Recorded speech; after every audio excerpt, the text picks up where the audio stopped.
Hello बच्चों, मैं हूँ विमला वर्मा, भाषा अध्यापिका, राजकीय उच्च पाठशाला टिक्कर, नालदेहरा, शिमला।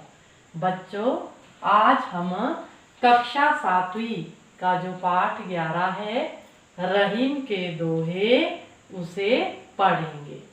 तो सबसे पहले मैं आपको रहीम का दोहा, पहला जो दोहा है, उसे गाकर सुनाऊंगी। फिर उसके हम कठिन शब्दों के अर्थ जानेंगे और फिर हम उसकी व्याख्या करेंगे। तो सबसे पहला जो दोहा है, आप भी मेरे साथ गाने की कोशिश कीजिएगा। कही रहीम संपत्ति सगे, बनत बहुत बहुरीत, विपत्ति कसौटी जे कसे, तेई सांचे मीत रहीमा, तेई सांचे मीत। अब हम इसके जो कठिन शब्द है उनकी ओर जाते हैं। सबसे पहला जो कठिन शब्द है वह है कही, कहते हैं। फिर है सगे, सगे संबंधी अर्थात हमारे जो रिश्तेदार है। बहु, अनेक। रीति, प्रकार। विपत्ति, मुसीबत। कसौटी, कसे, कसौटी पर खरा उतरना। फिर उसके बाद है तेई, वह। सांचे, सच्चा। मीत, मित्र। तो ये पहले दोहे के जो कठिन शब्दों के अर्थ है, ये मैंने आपको बताए हैं। अब हम इसकी व्याख्या की ओर जाते हैं। तो इसमें कवि रहीम जी क्या कहते हैं? कही रहीम संपत्ति सगे, बनत बहुत बहुरी। रहीम जी कहते हैं कि जब तक हमारे पास धन या संपत्ति होती है तो हमारे बहुत सारे सगे संबंधी या अपने रिश्तेदार बनने की कोशिश करते हैं, और कोई ना कोई जैसे रीत दिया हुआ है ना, प्रकार या ढंग, वह ढूंढ लेते हैं हमसे रिश्ता जोड़ने का। ये कब की बात कही है रहीम जी ने? जब तक मनुष्यों के पास अपार धन रहता है। अब कहते, अगली पंक्ति में क्या कहते हैं? वह विपत्ति कसौटी जे कसे ते ही सांचे में। अब ये सच्चे मित्र की फर्क के बारे में यहाँ हमें बता रहे हैं कि जो मुसीबत के समय कसौटी पर खरा उतरता है, वास्तव में वही सच्चा मित्र होता है। कहने का भाव यह है रहीम जी का कि अगर हमें मित्र की पहचान करनी है कि सच्चा मित्र हमारा कौन सा है, तो वह कब होती है? जब हम मुसीबत में होते हैं। तो मुसीबत के समय ही सच्चे मित्र की पहचान होती है। तो बच्चों, ये पहला दोहा हमने पढ़ा, तो आपको इसकी व्याख्या समझ आ गई होगी, भाव भी समझ आ गया होगा। अब हम दूसरे दोहे की ओर जाते हैं। पहले मैं आपको गाकर ये दोहा सुनाऊंगी।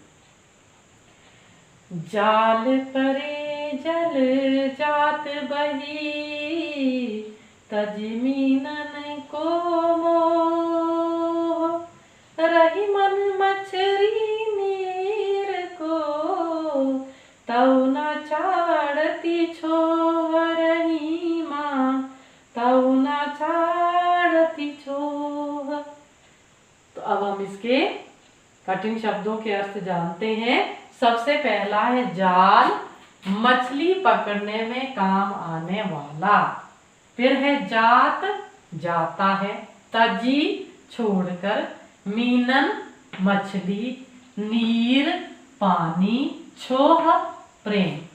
अब कहीं ना कहीं इसमें जाल, मछली, पानी, ये सब बातें आ रही है। अब इसकी व्याख्या की ओर जाते हैं। जाल परे जल जात बही, तजी मीनन को मोह।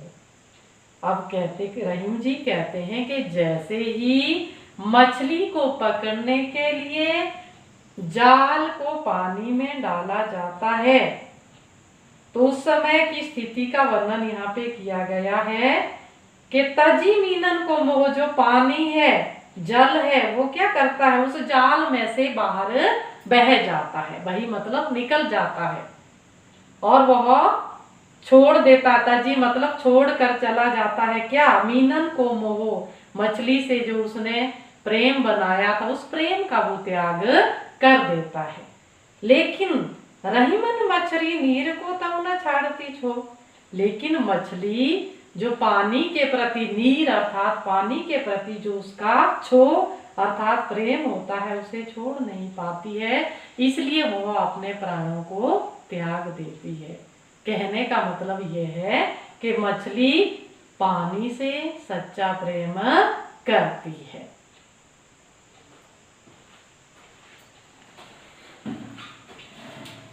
अब बच्चों एक बार फिर से हम इन दोहों को गाकर सुनाएंगे। आशा करती हूँ कि आपने भी गाने का प्रयास जरूर किया होगा मेरे साथ साथ।